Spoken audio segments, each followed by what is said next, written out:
Hello and welcome to Restaurant Cash Cows and Restaurant VIP program. My name is Jimmy Borneman. I'm an old restaurateur. We owned 4 restaurants. Two of them were little British pubs with food from India and another one from Singapore. I had a little pizza joint and a mom and pop breakfast joint that did breakfast, lunch, and dinner, and we had a catering company. So I only tell you that to tell you that I've been around the block a lot, like most of you. I started in the dishwasher, ended up in the bar back, and then the bartender, and then a waiter, and then a cocktail waiter. Had that backwards. We were bar back, then cocktail waiter, then bartender, then waitress, waiter. Then we made it to shift manager, and then we were to store manager, and then we were multi-unit manager, and then we were also part of the catering manager, and then I got to buy into the restaurants. Then we got to buy the partners out of the restaurants. These were the 2 British pubs. Then we bought the pizza joint separately, and again, that sucked. One of the worst experiences ever. But you learned a lot. And then the mom and pop, it served breakfast, lunch, and dinner. And we also learned a lot of mistakes. Not enough cash, not enough money, not enough sales, too much costs. I mean, we really had to tear ourselves apart and rebuild ourselves. Well, in 2008, I sold off everything, and I started a consulting company, Restaurant Cash Cows. We decided to get out of the 4 walls, spend more time with my kids, but also help restaurants, turn around or get started. So we had 20 restaurants that we helped either get started or turned around in a 4-year period and 5-year period. And the last restaurant we did, we had a kind of a strip mall joint, dirt floors, small little restaurant. We had 28 days to take it from dirt floor to open. There was a TV show from the Food Network coming in to film called 3 Days Till Open with Bobby Flay. So we had all of the planning and all of the construction, and then we had 28 days to get it done. And the last 3 days were filming the show. And that also was really rough because, they make it dramatic, and, you're out of money at the end of the restaurant and end of the build out, and everybody's stressed out. And then you've got the camera crew.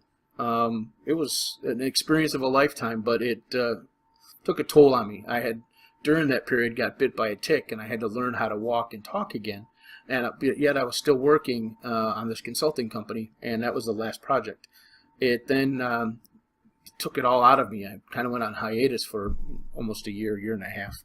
I was blessed to be able to do that, but through that process, we learned digital marketing and websites and Facebook ads and SEO, and we started another company called Online Business Solutions.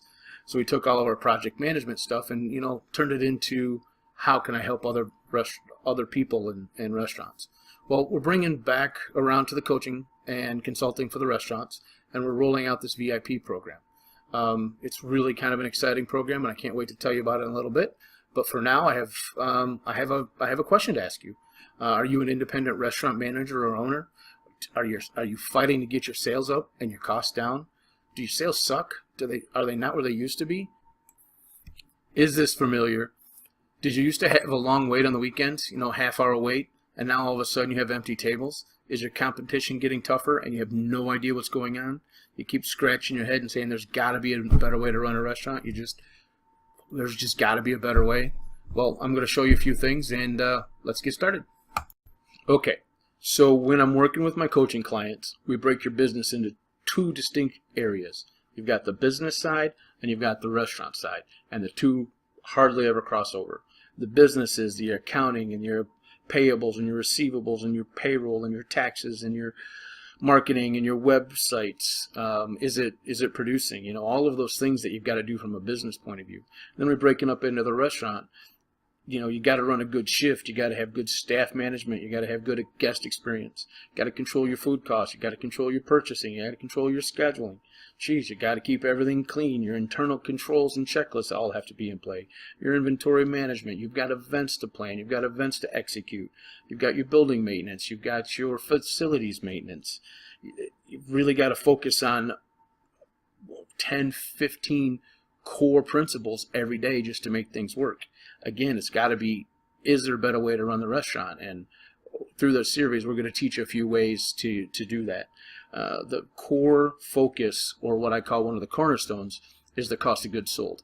If you don't know what your cost of goods sold are on your food cost, your bar cost, and your restaurant supplies, you really are going to be running blind. So I'm going to show you a little bit about cost of goods sold. Again, this is one of my cornerstones that we teach, and this is huge. So sit back, relax, and I'm going to show you how we do cost of goods sold. Remember, cost of goods sold is really one of the cornerstones that blends your business piece and your restaurant piece together. Knowing this equation will change the way you run your business. It's truly a foundational piece.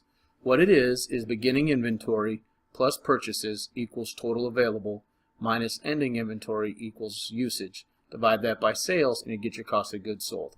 I know, big long equation. Oh my God, what's going on? Beginning inventory. I'm assuming you're a smart operator and you take your weekly inventories and put a dollar amount on it. So you're doing your Sunday inventory and you see you've got $5,000 in inventory in there. You purchase $1,500 worth of product for that week. That gives me my total available products to sell to the customers. Again, I sold it. I go in on Sunday night and I take another inventory, and again, good operator, I put numbers to it. I get a usage and I divide that by my sales and I get my true cost of goods sold.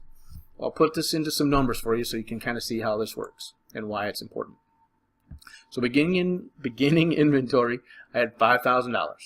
I purchased $1,500, so that gave me $6,500 worth of product that I could sell to the customers right here. Well, I did my ending inventory and I had $4,500 left on Sunday after my ending inventory is done. So that means I used $2,000 worth of product over the week. Pretty simple math. Well, my sales for that week were $6,500.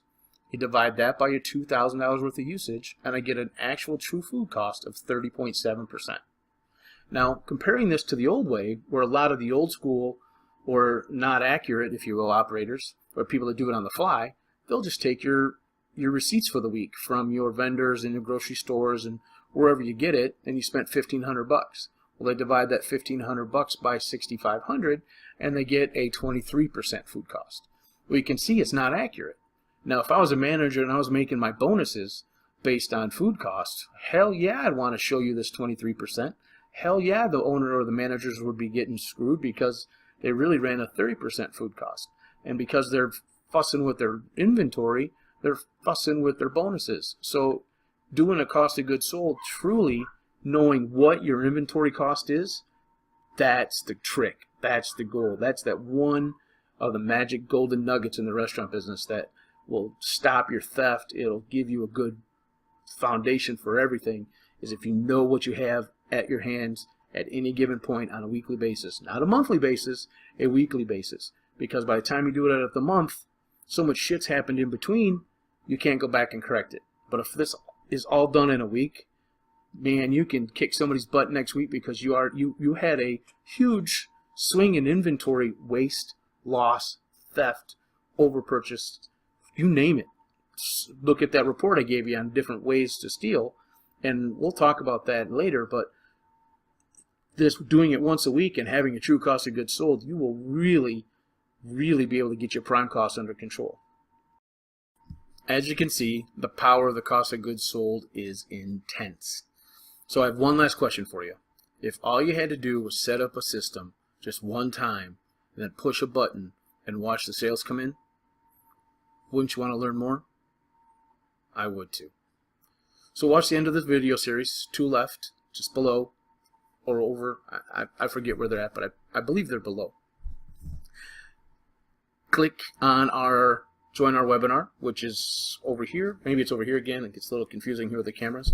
But we will teach you how to use the power of direct response marketing to increase your sales and cut your costs. I'm just going to blow your mind when we show you how to automate and how to use direct response and the power of KYC. I can't wait to share what KYC is. So I'll see you in the next video.